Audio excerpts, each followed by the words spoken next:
welcome back to my channel. If you are new here and like the video, be sure to hit the like and subscribe button for more content. Thank you for watching.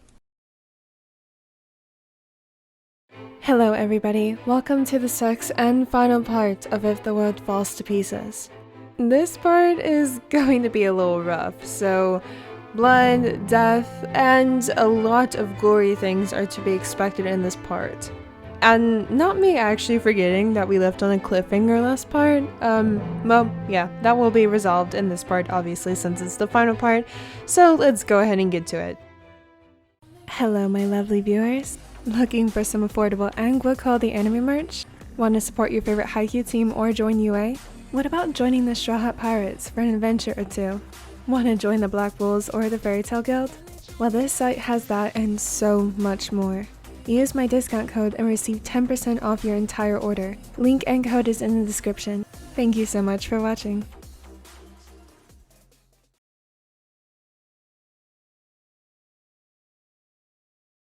The Raven looked towards the cliffside, where the blonde was only moments prior before looking down at his clothes. It was mixed with his and Atsuma's blood. All he could see was red. He stood up, stumbling before he started laughing. There was nothing funny in the matter, yet he couldn't help but laugh. How humorous to think he could keep someone special at his side. How hilarious was it to think he could ever be capable of loving someone. Atsumu was dead. In a spurt of anger, Suna jumped on the older man, taking a knife and plunged the sharp metal in his shoulder. You killed them! He could hardly recognize his own voice.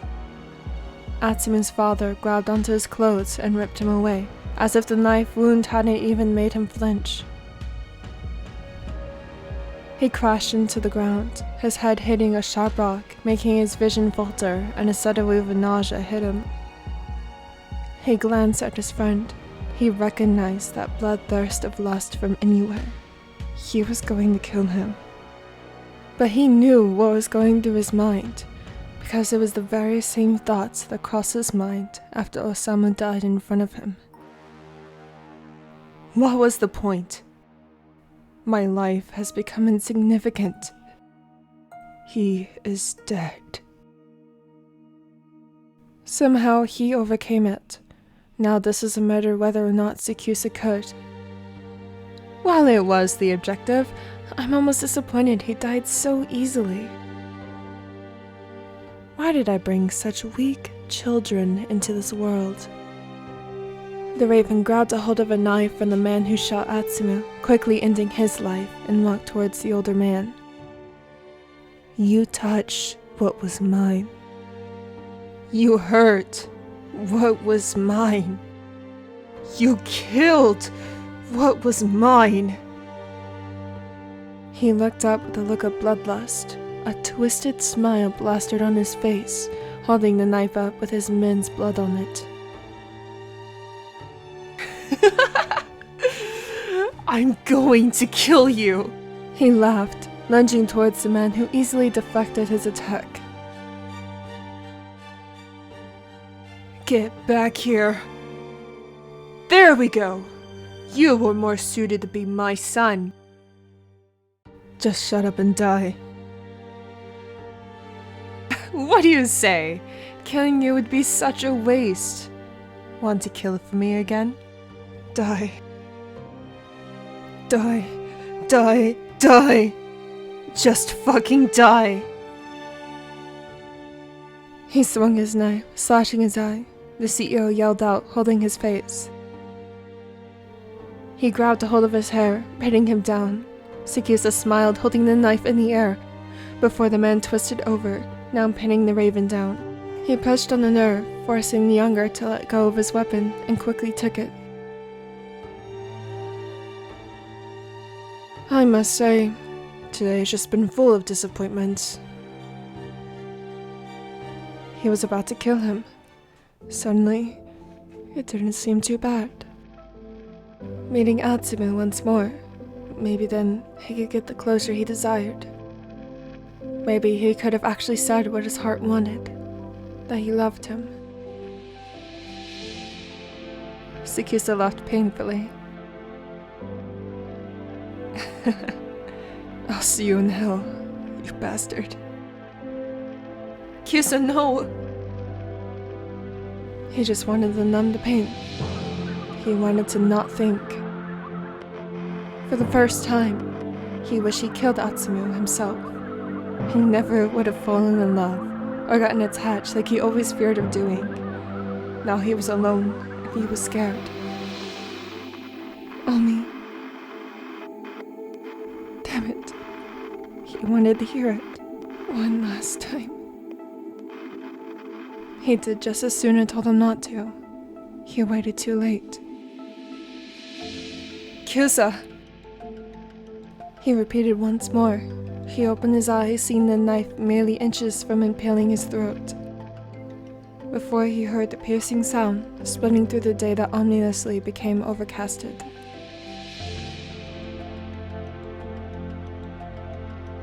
SakuAtsu's eyes widened when the man fell over on him, still and unmoving. What? Was he dead? How did he... Omi! SakuAtsu looked up, seeing the blonde lean up against a tree, one hand grasping onto his wound and the other held a gun. His heart shattered into the pieces. Seeing him all over again, the blood and water mixed together, his skin was deathly pale.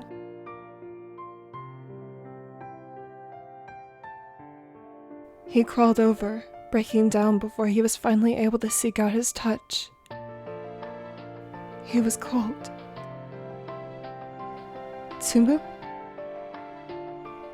He glanced at the gun, and his grip wavered as his hand shook. Tsumu, what did you do? He flinched, hearing sirens appearing from the distance. I couldn't let him kill you. This would have been one thing if he was an assassin, but Atsumu was a normal human being, one with a name everyone knew. He was panicking, more than ever before. Don't worry, I won't turn you in. He laughed, his face twisted in pain and coughed up a bitter taste of iron. You think I care about that? His cold black eyes glistened before big wet tears traced down his cheeks, falling into the blonde's touch. Oh, are you worried about me? He joked, gritting through the pain. Atsumu slowed down the tree, losing the strength in his legs to hold him up. SakuAtsu caught him, easing him to the ground. He'd been so caught up in fear of Atsumu confronting the police, he'd forgotten the inflicted wound, still bleeding profusely. What the hell were you thinking, jumping in front of me like that? I wasn't. They both stilled, not ignorant of the sirens approaching closer and closer. They knew it, but soaked up the moment together. I wasn't thinking, or maybe I was. I didn't want you to get hurt. All I knew was I couldn't let you die. I don't think I could have bared it if someone close to me died.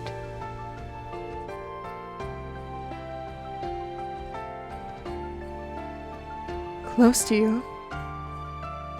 Tsumu, what do you mean? The blonde chuckled weakly, taking the Raven's hand in his, embracing the warmth coming from them. You're not that smart, are you, Omi?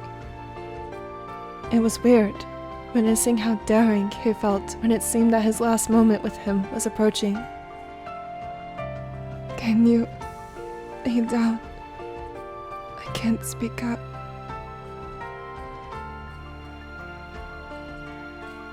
He obeyed, finding his way down to the blonde's level, where he was finally in reach. The blonde took the opportunity by reaching up and cupping his cheeks, forcing him to lower even further, mirroring how they were only that morning. The only difference was that morning they had clean clothes and laughter bouncing off the walls. Now their blood was seeping into each other's clothes, with their future no longer in sight. Their foreheads pressed together, cherishing their moment of peace, the first one since that morning. You really are annoying. Are you still going to kill me?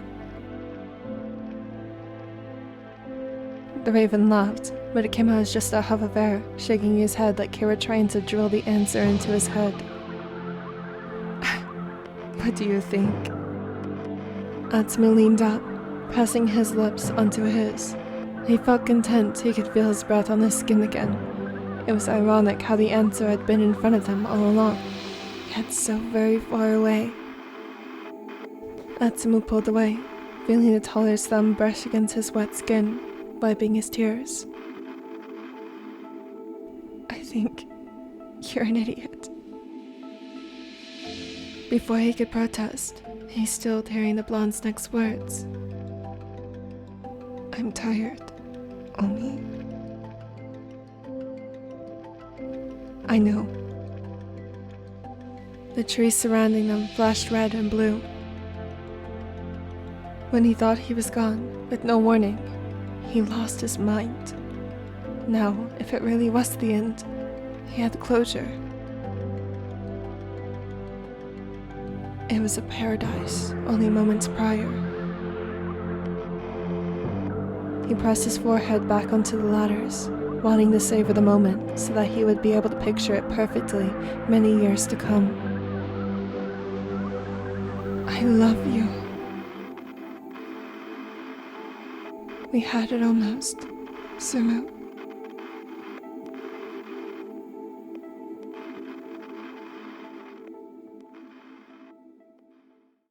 This was not how he planned on spending his day. Hinata had gotten a call from his former captain, who worked in the police field, regarding his former teammate who had mysteriously quit the team. He managed to keep to himself about it, with Kageyama who would have most certainly had something to say about it, so he went to the station himself and found himself in the waiting room to visit his old friend. Once he was called back, he entered a narrow hallway, where he saw the blonde sitting behind a plaque of glass.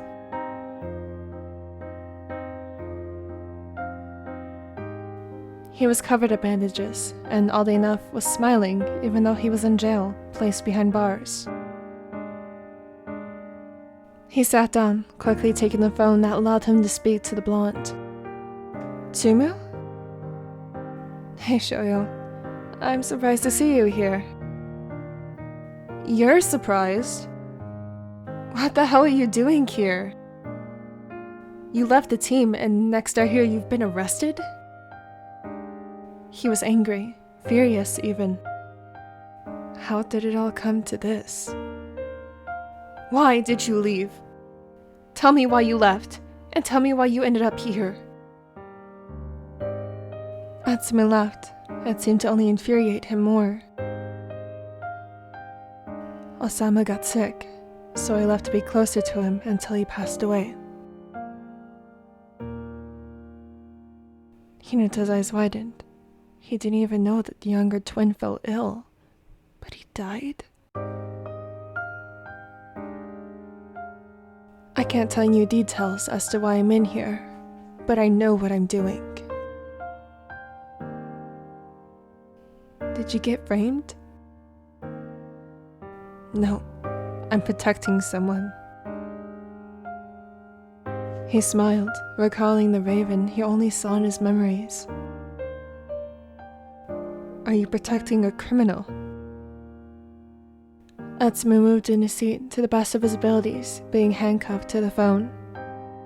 Look, Shoyo, I know you are close to Daichi, which is why I can't tell you anything. I killed my father. he admitted. That is all anyone needs to know. I am guilty of murder. No, that isn't right. You're an orphan. He laughed bitterly. My father poisoned my brother, killing him. I'm nothing but scum who sought out revenge by killing him. He was a bad man, Shoyo. The redhead sniffled, taking a piece of paper out of his pocket, showing how long he'd be in there. Daichi told me to tell you this. He can make your sentence shorter if you talked. He leaned closer to the glass, pressing his hand against it. I would rather rot. Hinata couldn't help but laugh. He knew that conviction if he saw it anywhere. After all, he had the same look as he did whenever he defended Kageyama. Love really does make you do crazy things. Well, whenever you get out, let's play some volleyball. Will you still be my setter? Our current one is alright, but even Bo misses you. I would love to. Maybe even SakuAtsu would like to learn how to play. Well, I'll see you in 2 years. Take care. You did the same, Shoyo. And congratulations. He pointed out the golden band on his left ring finger. The smaller boy flashed, feeling bashful at the thought of his husband. The boy left, leaving the blonde to be escorted to his cell. Atsumu took the fall. He knew if SakuAtsu were to be placed behind bars, he wouldn't see the light of day ever again.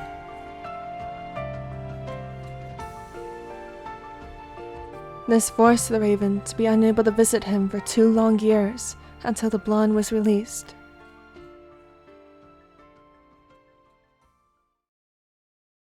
If anyone would have told the assassin that he no longer was one, that he would drop his weapons for good and get a normal job, he would have laughed and casted the idea aside. After the incident, and the ending of HQ in general, there was no reason to. A lot of people lost their jobs, but it wasn't his problem. His only concerns lied with Atsumu.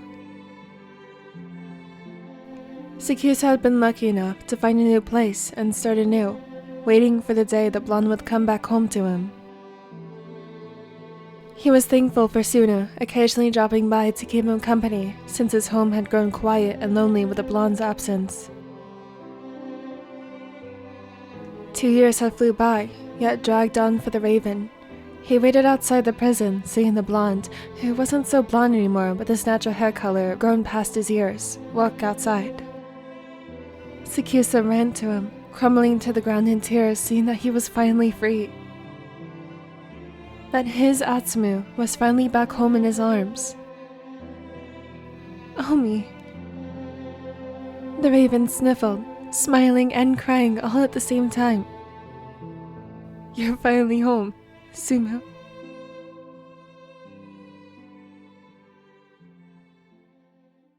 Hey, Omi? The corners of his lips twisted upwards, pleased to hear his name uttered from his lips. Yes? I have a question from whenever we killed my father.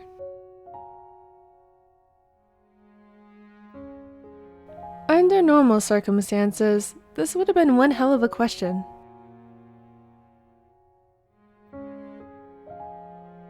He huffed, crossing his arms and sitting on the Raven's lap. Ask away. He paused, trying to find the right words. Was he actually trying to be serious? I was conscious, well, I think, when you blew up on him. So he'd seen that hideous side of him. That thing you said. Die? Look. He cut him off, not wanting to fall deeper into this pit. He just knew he would leave the more he thought into it. I wasn't in the right mind saying all those things, so... So I'm not yours? What? SakuAtsu flushed, remembering saying all of those embarrassing things. I kind of liked that you said that. I just wanted to clarify if what you said was true. Is that how you feel? SakuAtsu thought after their first kiss that would have been the start to something, but between Atsumi going to jail and them settling in, there wasn't really a time to make anything official. This was the opportunity he'd been searching for. Yes, you are mine. I can be a dick. A pretentious one at that. I'm stubborn as hell. I'm arrogant to emotions. I'm apathetic at times, but... He grabbed a hold of the smaller's hand. You never left. Strangely enough, you stayed. You'd seen my ugliest. Well, any sane person would have ran. I guess you aren't exactly sane. The blonde giggled, leaning into his touch, feeling the latter's hands move down his back. Somehow, I fell in love with you. Like it's that hard. This time the raven chuckled. It wasn't at all. Omi, I'd do it 1,000,000 times over if it meant your life. You gave mine purpose. His hand caressed his cheek, leaning onto his forehead. I love you, Omi. They both basked in the moment, the first one they'd had together since they'd been separated, until Atsuma shot up in excitement. You know, I have this old friend who is probably expecting me soon. I think you would enjoy it. Would you like to come along? He was indifferent to meeting new people, and especially giving out his name, now a very normal thing among living with people in the outside world. But meeting the blonde's friends definitely opened up an opportunity. Sure. Great! We will be playing volleyball. Volleyball? What is that? The blonde sighed, taking the raven's hand. Oh boy, I have a lot to teach you, Omi. He pouted, leading them out the door. This was only just the beginning. Alright everybody, this officially concludes this kind of short series, If the World Falls to Pieces. It did have a happy ending, but hopefully there was enough angst to substitute that for all of you angst lovers. But comment below what you think of this series.